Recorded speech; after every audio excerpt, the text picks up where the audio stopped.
Shalom, hari ini kita bertemu dalam seri devosi renungkan firman Tuhan pada saat kiranya Allah mengaruniakan pengharapan dan damai sejahtera kepada saudara-saudara.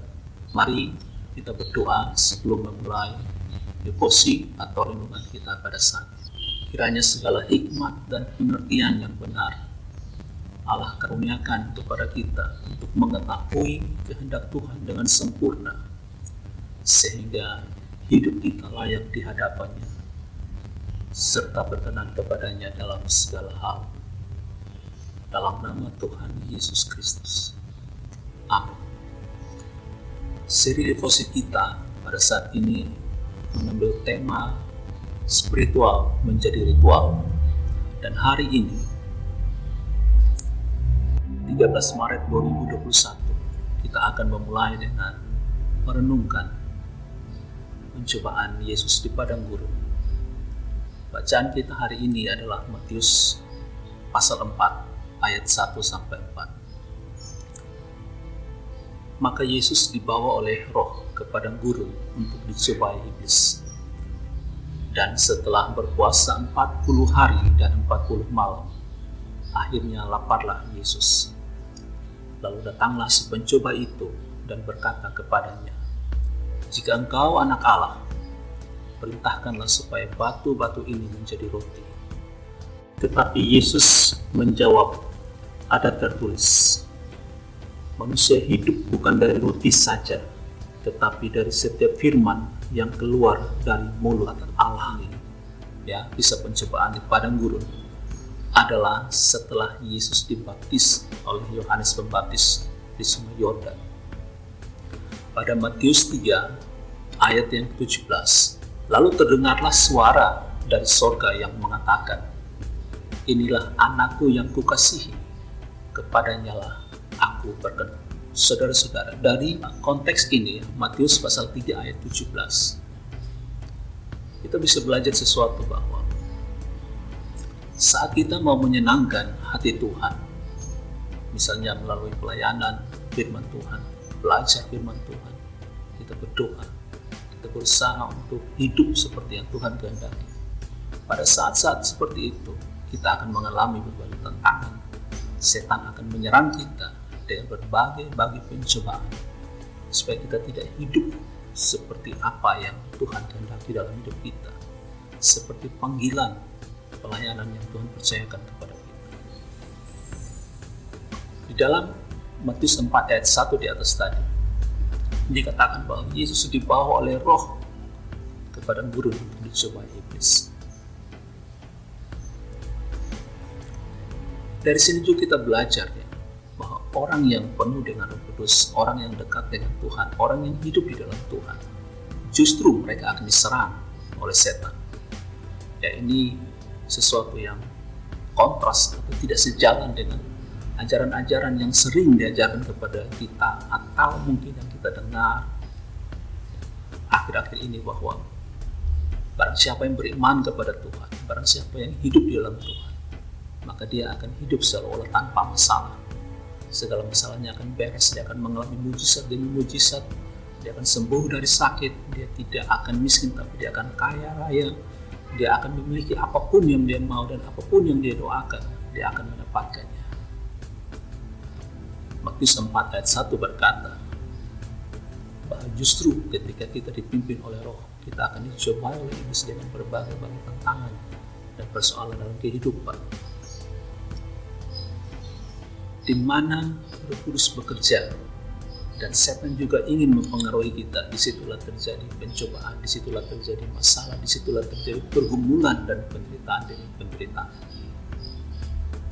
Kalau kita mengikuti pimpinan Roh Kudus dan ternyata kita mendapatkan berbagai serangan atau pencobaan dari setan, ya, kita tidak perlu terlalu khawatir, terlalu heran, kecewa dan putus asa. Karena memang kalau Roh Kudus yang memimpin kita, dia menyertai kita, dia akan memperlengkapi kita untuk terus bersandar dan berharap kepada Tuhan Allah. Karena itu firman Allah juga berkata, "Tunduklah kepada Allah dan lawanlah iblis, maka dia akan lari daripada." Pencobaan ini, pencobaan yang pertama yang dilakukan oleh iblis kepada Yesus, berusaha untuk mengalihkan perhatian Yesus dari hal rohani kepada hal yang bersifat jasmani. Iblis berusaha menawarkan hal-hal yang bersifat material jasmani kepada manusia. Kalau kita ingat dalam peristiwa di Taman Eden ketika iblis mencobai Hawa, dia menggunakan makanan, dia menggunakan buah yang dilarang oleh Tuhan Allah agar manusia jangan memakannya. Ketika iblis juga meminta kepada Allah untuk mengizinkan dia mencobai Ayub, dia juga menggunakan materi, harta benda, dan bukan hal-hal yang bersifat rohani.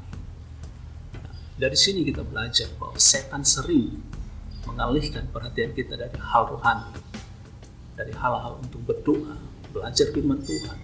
Kita memiliki saat teduh, kita memiliki devosi, merenungkan firman Tuhan. Dalam ibadah, pelayanan, iblis akan berusaha untuk menarik perhatian dari perhatian kita dari hal itu kepada hal bersifat jasmani, untuk bersifat material, ekonomi, bisnis, berpiknik, menonton, untuk sekedar pesta, hura-hura, sekedar senang-senang.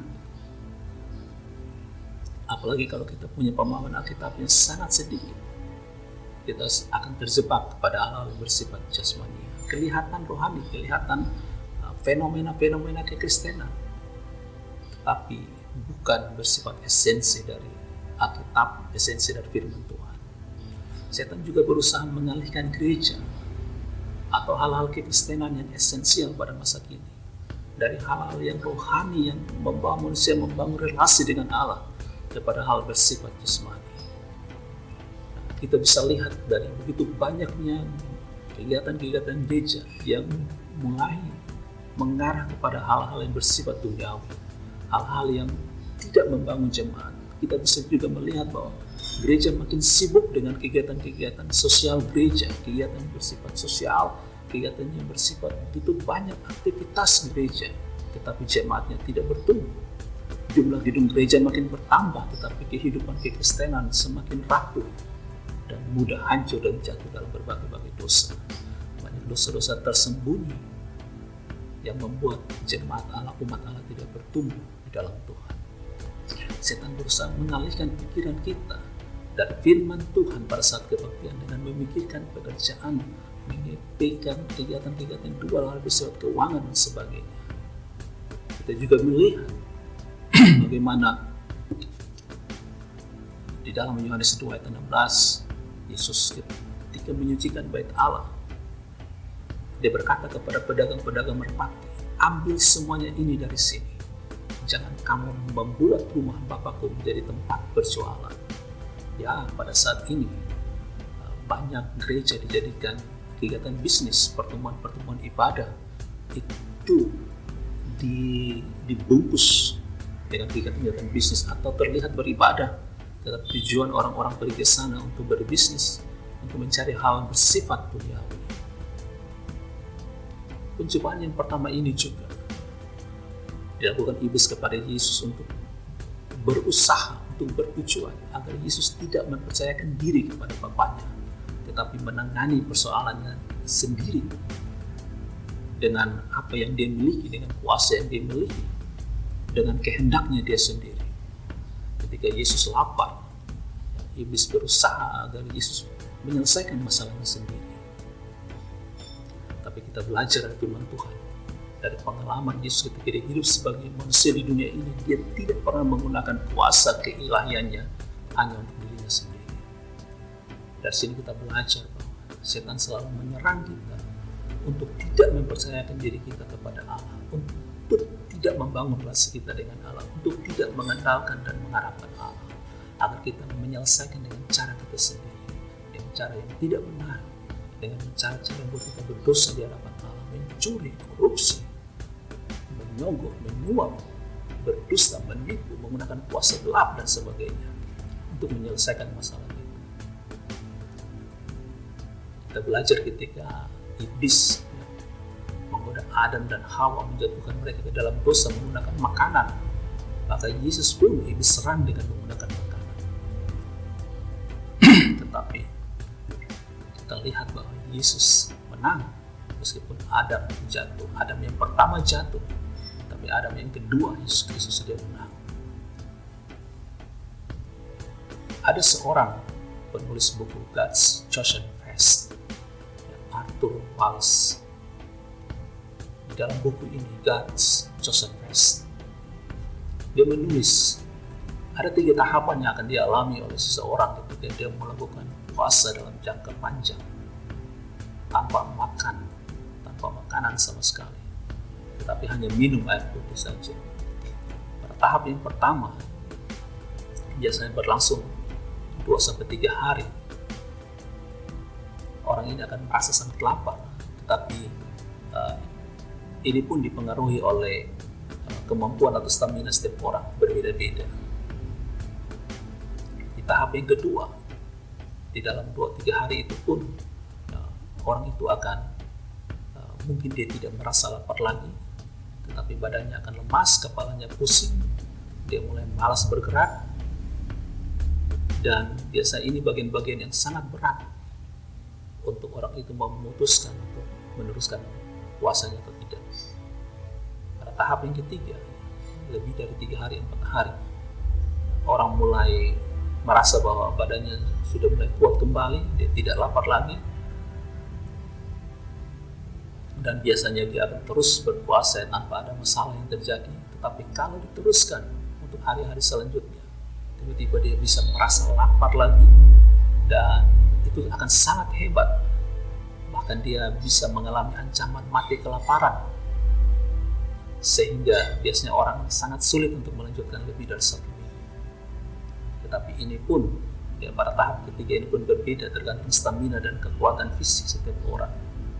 Mungkin kalau orang yang gemuk bisa lebih bertahan, karena ada cadangan-cadangan makanan dari lemak. Tapi orang yang kurus itu akan sangat sulit untuk melewati tahapan lebih dari 20 hari. Nah, dari sini kita lihat apa yang Yesus alami di dalam pergumulan puasanya di padang gurun itu. Setelah 40 hari, firman Allah berkata, akhirnya laparlah Yesus. Ini menunjukkan bahwa Yesus sudah melewati tahapan yang ketiga itu. Dia berhasil. Dan di saat dia lapar, disitulah iblis datang mencoba Yesus.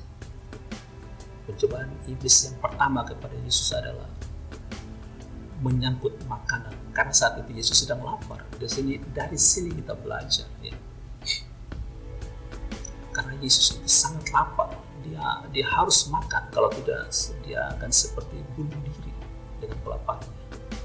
Tapi dari sini kita belajar juga bahwa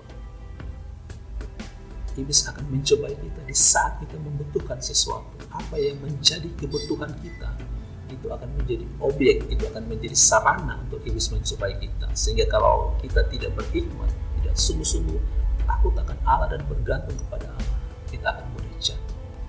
Setan tahu titik lemah kita sebagai manusia, karena itu dia menyerang titik lemah kita.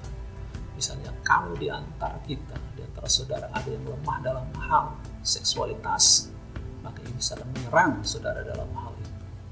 Dia tidak akan menyerang dari sisi lain yang saudara kuat, tetapi dari sisi saudara lemah. Apalagi kalau saudara yang sudah menikah dan punya masalah dengan istri saudara, dia akan menggoda saudara untuk berselingkuh, untuk jatuh dalam dosa seksualitas. Kalau saudara orang yang tamak, gila harta, serakah, maka bisa menyerang saudara dari sisi ketamakan dan keserakahan. Saudara akan berbisnis, saudara akan melakukan hal-hal yang berkaitan dengan ekonomi yang tidak jujur. Saudara akan menipu dan berbohong.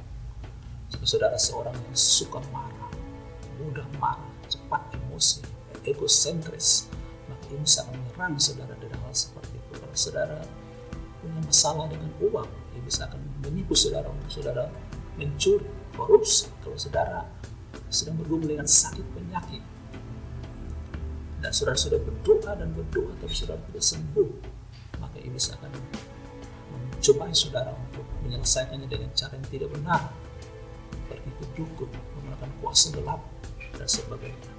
Kalau saudara orang yang mencari kepopuleran, ketenaran, saudara berjuang berusaha tapi tidak berhasil, maka iblis akan mencobai saudara untuk menggunakan jalan-jalan yang tidak benar, jalan-jalan menipu, berbohong dan sebagainya, berdusta, ujaran kebencian. untuk saudara mencapai apa yang saudara butuhkan, yang saudara inginkan dengan cara yang tidak benar. Tapi dari jawaban Yesus pada ayat yang keempat di atas, Yesus menjawab iblis bahwa manusia hidup bukan dari roti saja, tetapi dari setiap firman yang keluar dari mulut Allah.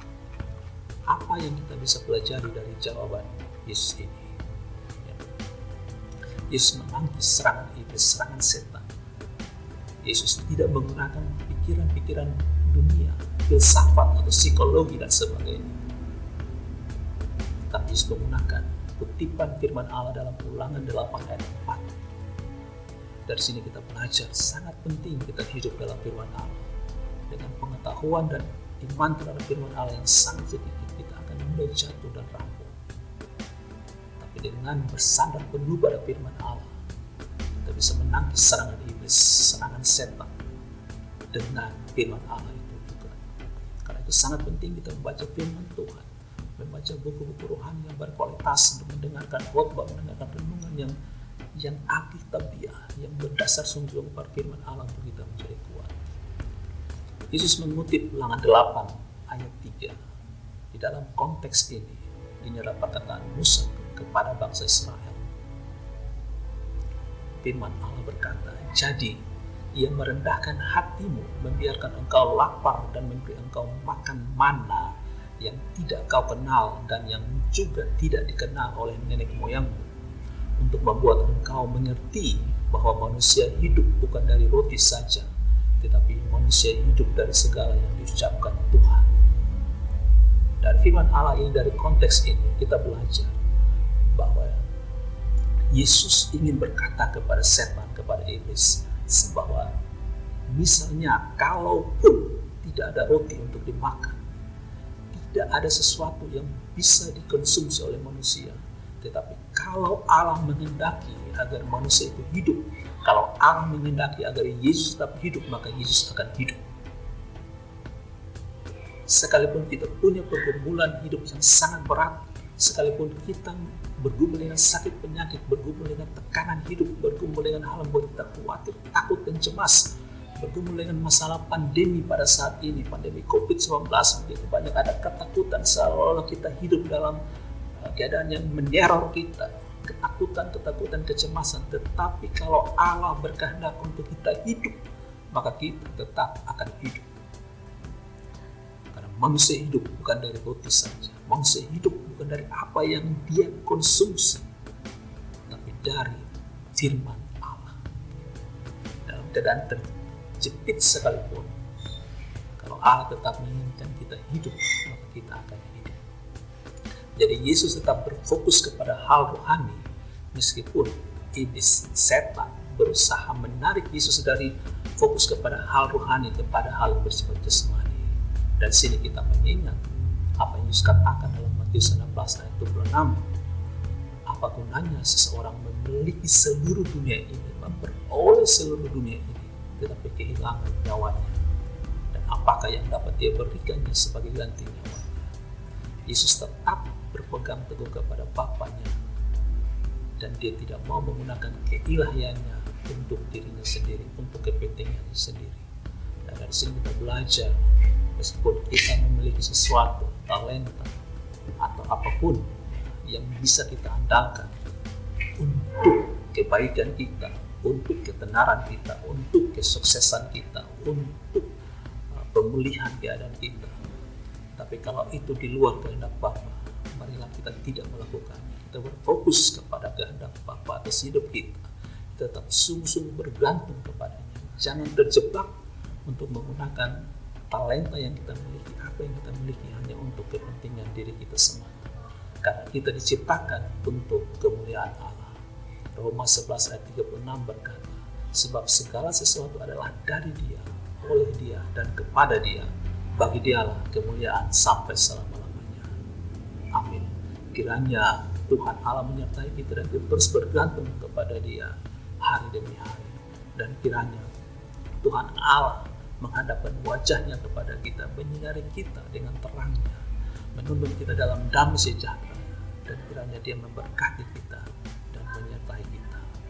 Dalam nama Allah Bapa, Anak, dan Roh Kudus. Tuhan memberkati saudara-saudara. Amin.